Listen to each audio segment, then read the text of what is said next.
الله الرحمن الرحیم.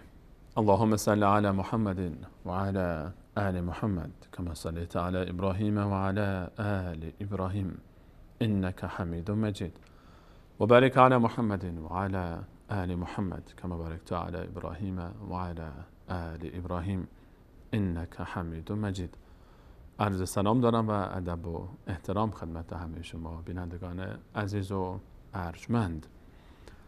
در اولین قسمت از برنامه آیات حج در خدمت شما خوبان و عزیزان هستیم، با امید اینکه در این سری برنامه و مجموعه برنامه بتونیم که به همراه شما عزیزان و خوبان مروری داشته باشیم، هرچند کوتاه در حد وقت برنامه که اجازه بده، بر آیاتی که در کلام الله مجید در موضوع حج وارد شده. حج رکن پنجم دین مبین اسلام. حج همون عبادت بزرگی که در روزها و زمانهای مشخصی در اماکن مشخصی به شکل مشخصی انجام میشه به یاد ابراهیم علیه السلام و رسول الله صلی الله علیه و سلم و بر مسیر آن حضرت علیه السلام که ادامه مسیر ابراهیم علیه السلام هست. در قرآن کریم اگر بخوایم نگاهی گذرا داشته باشیم به آیاتی که در مورد حج سخن گفته شده، از اونها آیات فراوانی هستند. الان خصوص که ما سوره‌ای هم به این نام داریم که به صورت مستقیم و صراحتاً به نام حج مسماست. سوره حج، سوره نسبتاً طولانی و بزرگ، 78 آیه داره این سوره و حجمش حدود 10 صفحه است. 10 صفحه از کلام الله مجید یا نیم جزء رو خودش اختصاص داده. نیم جزء پایانی جزء 17 سوره مبارکه حج رو داریم، سوره‌ای که بعد از سوره انبیا ذکر شده و جا داره که در فرصت مناسبش درباره اون سوره و ارتباطش با اینکه بعد از سوره انبیا قرار گرفته و ارتباط آیات خود سوره مبارکه حج با هم و محتوای سوره مبارکه حج که درباره چه صحبت میکنه، سوره‌ای که به نام حج هست، درباره اون انشالله صحبت خواهیم کرد. اما قبل از اینکه به سوره مبارکه حج برسیم و آیاتش، آیات دیگری هست که در سوره های دیگر قرآن کریم اشاره میکنن به موضوع حج و برای بررسی آیات حج نیاز داریم که به اونها یک نگاهی بیاندازیم، با اونها رو هم بررسی کنیم. آیاتی که مرتبط به تاریخ حج، آیاتی که مرتبط به مناسک حج. ما در سوره مبارکه بقره هم آیاتی رو داریم که درباره حج صراحتاً صحبت میکنه، آیه 196 به بعد تا آیه 203 که از مهمترین آیاتی است که درباره طریقه برگزاری حج، به احکام عملی حج و اهداف حج سخن گفته میشه در اون آیات.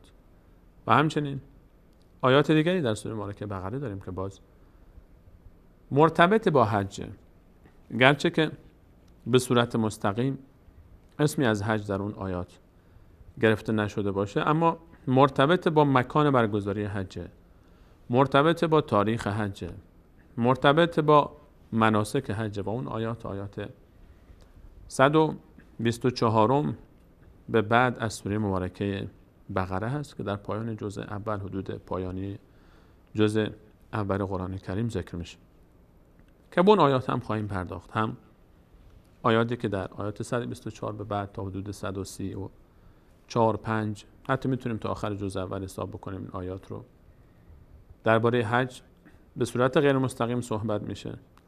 و همچنین آیاتی که گفتیم از آیه 196 تا 203 از سوره مبارکه بقره با سخن میگه درباره حج به صورت مستقیم.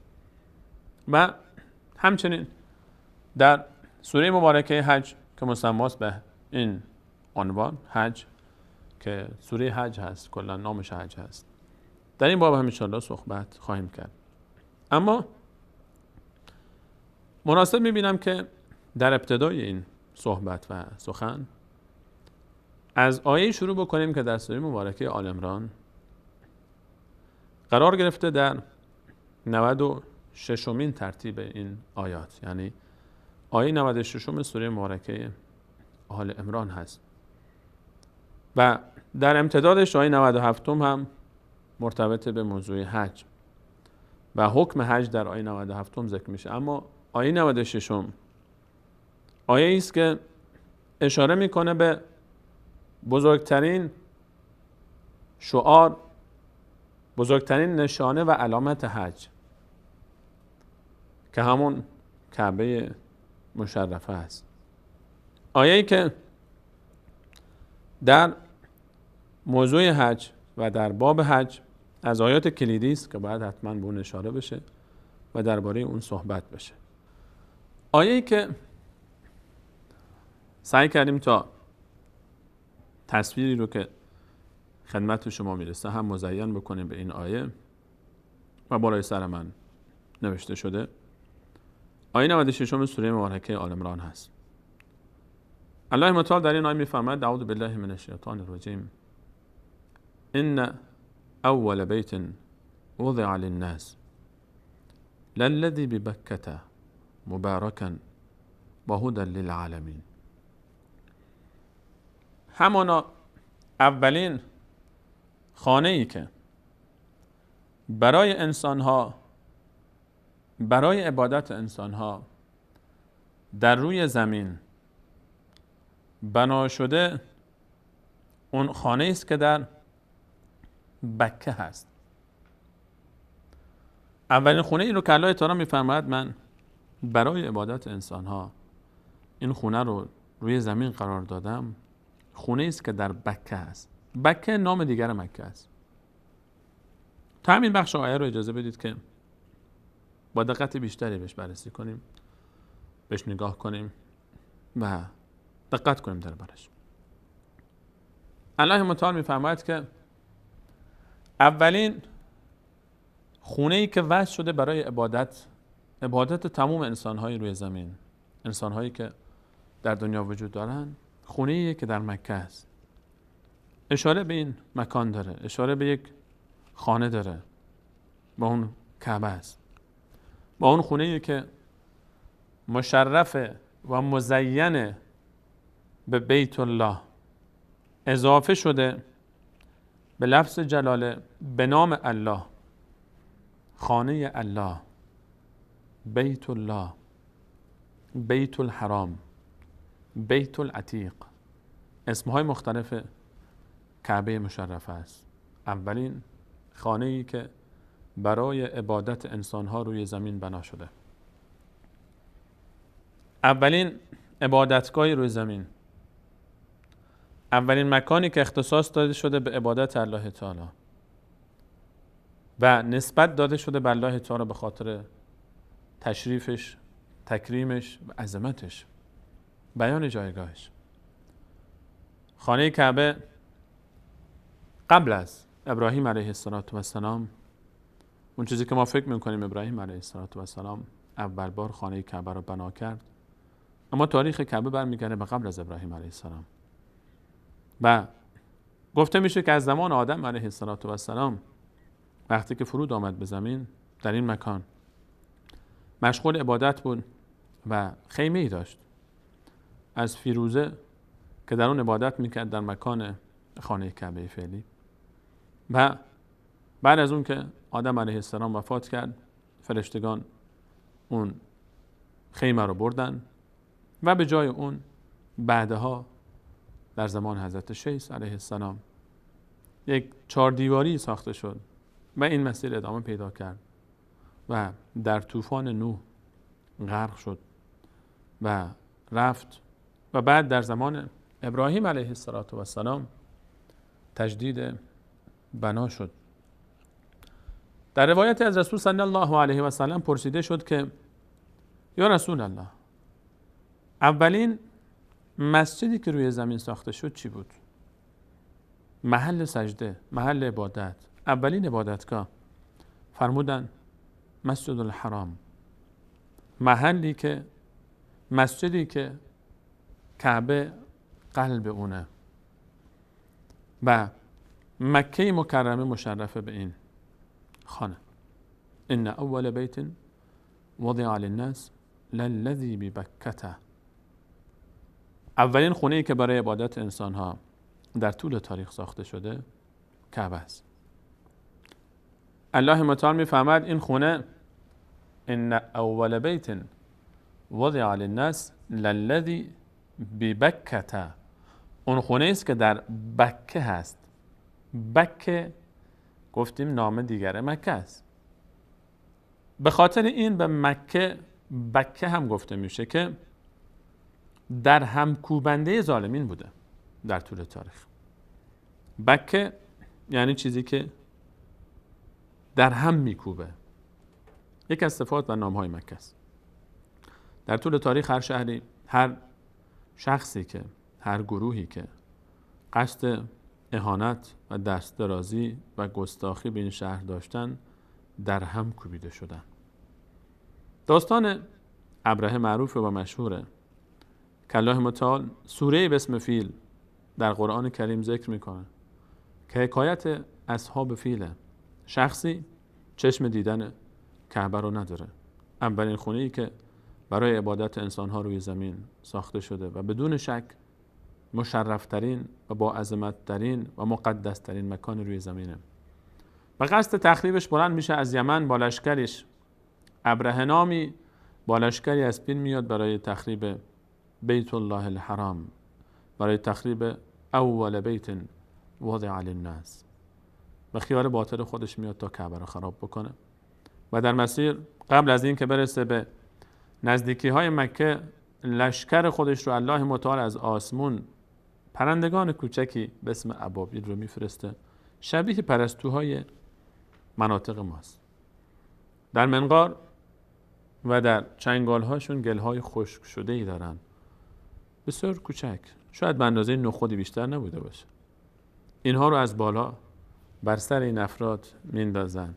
نخود نگو، گل خشک شده نگو، موشک بگو، که هر کدوم از اینها وقتی که به سر این افراد فرود میاد همه رو از بین میبره. الله متعال میفرماد اونها رو فجعلهم کعصف مأکول، مثل اون گیاهی که گوسفندی، حیوانی خورده باشه، جویده باشه و تف کرده باشه، اینطوری شدن. الم تر کیف فعل ربک باصحاب الفیل، آیا ندیدی الله تو با اصحاب فیل چیکار کرد؟ الم یجعل کیدهم فی تضلیل، آیا اون نقشه و تدبیر اونها رو در ضلالت و گمراهی نگذاشت؟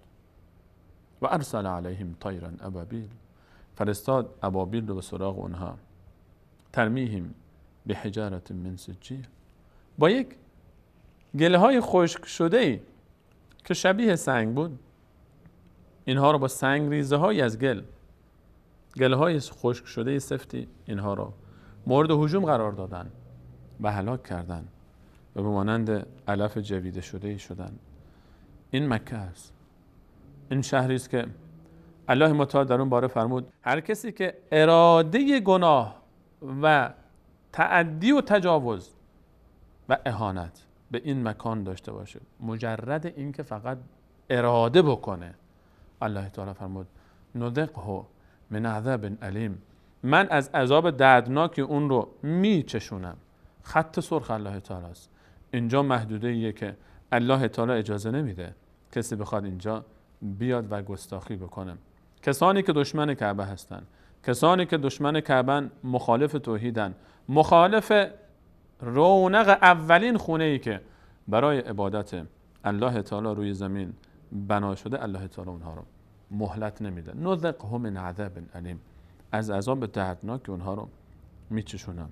برگردیم به آیه 96 آیه سوره مبارکه آل عمران.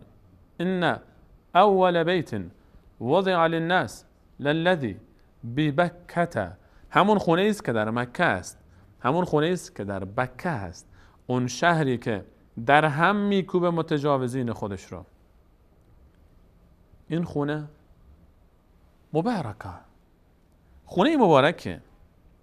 ان اول بیت، این اولین خونه ای که برای عبادت انسان ها روی زمین بنا شده. ان اول بیت وضع للناس للذی ببکة مبارکا. اون خونه ای که مبارکه، برکت ها میاد. این خونه خودش مبارکه. حرمی که این خونه درش هست مبارکه. اون شهری که این خونه قلب تپنده اون شهر مبارکه. اون امتی که این خونه قبله اونه مبارکه. هر چیزی که به این خونه نسبت پیدا میکنه مبارک میشه، چون خودش مبارکه. برکت ها داره، برکت هاش سرشاره. برکت هایی که ماحول کعبه است بر هیچ کسی پوشیده نیست. آب زمزمی داره که هزاران سال روزانه هزاران لیتر ازش آب خارج میشه، چاهی که چند هزار سال هنوز خشک نشده، در حالی که چاهای دیگه شهر مکه همه خشک شدن. این برکته، این مبارکه. زمزمش شفاست. زمزمش به هر نیتی که نوشیده بشه درمان میکنه، استجابت میکنه اون نیت رو. مبارکه. طعام تؤمن. به جای غذا هم میشه ازش استفاده کرد.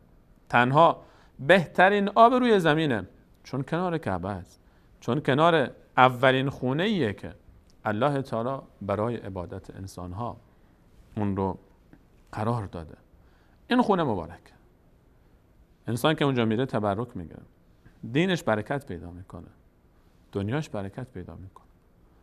در مکه ای که هیچ درختی میوه آنچنانی نمیده، گرماش، آب و هواش اصلا شاید برای رشد هیچ گیاه و میوه مناسب نباشه، بهترین میوه های عالم اونجا یافت میشه.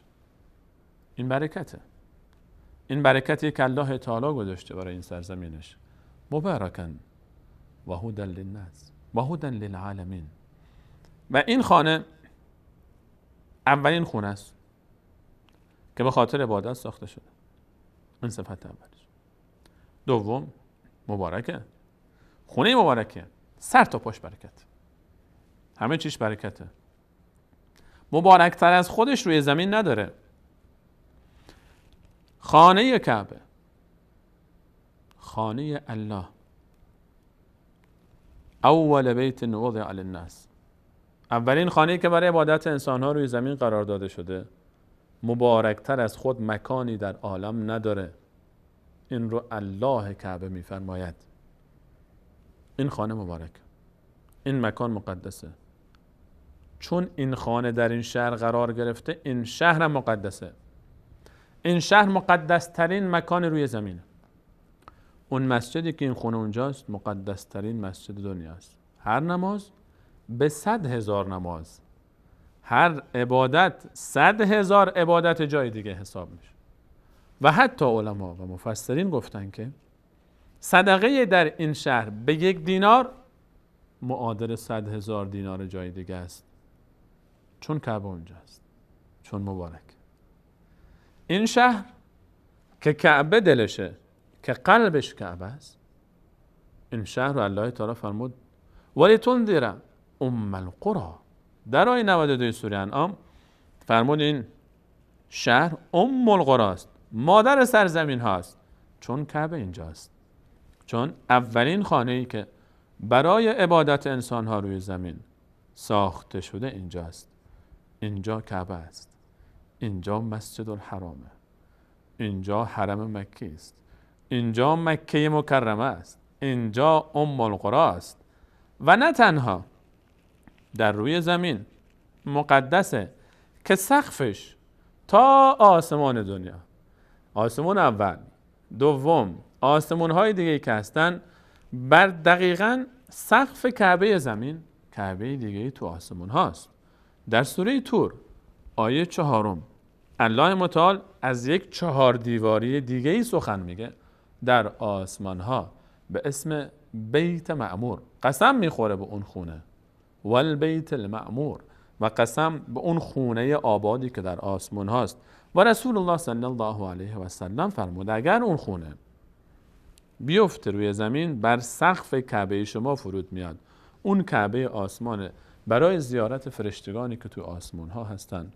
و حضرت علیه السلام فرمود روزی 70,000 فرشته برای عبادت داخلش میشن و وقتی که خارج میشن تا قیامت نوبت به اونها نمیرسه.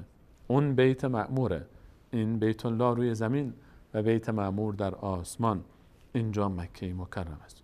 اینجا اولین خانه‌ای که برای عبادت آسمان ها و برای عبادت زمینیان ساخته شده اینجاست. ان اول بیت وضع للناس للذی ببکة مبارکا و هدی للعالمین.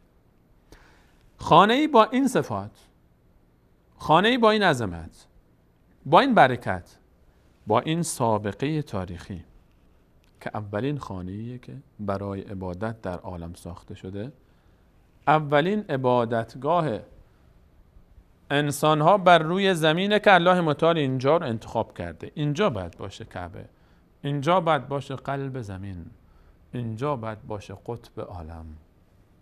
اینجا کعبه است. چرا که اینجا محل هدایت عالمیانه. اینجا انسان‌ها در عالم مسیر هدایت رو پیدا میکنن. کعبه راه هدایته، مسیر هدایته، تا کسی که به سمت هدایت میره ره گم نکنه، تا بفهمه که مسیر هدایت آخرش باید به کعبه برسه، تا بفهمه که اگر طالب راه مستقیمی باید بگی اهدنا الصراط المستقیم، خدایا منو به راه راست برسون، به راه مستقیم هدایت کن، من رو برسون به اون راه. البته قبل از اینکه این آیه رو به زبان بیاری باید به سمت کعبه، به سمت مکه، به سمت این حرم رو کنی.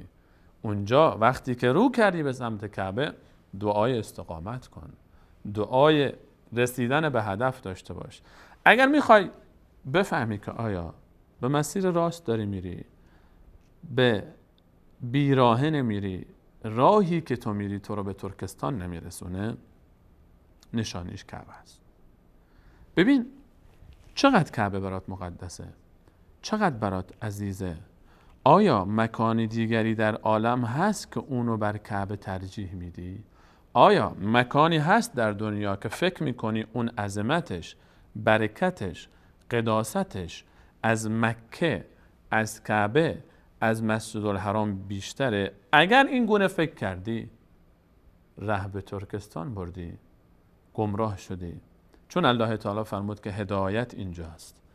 اگر کعبه رو به عنوان مقدسترین مکان روی زمین، مسجد الحرام رو به عنوان مقدسترین مکان روی زمین، فضیلت این مکان، برکت این مکان، قدسیت این مکان رو قبول نکردی، اون موقع دیگه تو دشمن کعبه ای، اون موقع دیگه تو خودت یک ابرهه ای، اون موقع دیگه خودت با اولین عبادتگاهی که الله تعالی به خاطر عبادتش روی زمین بنا کرده مشکل داری.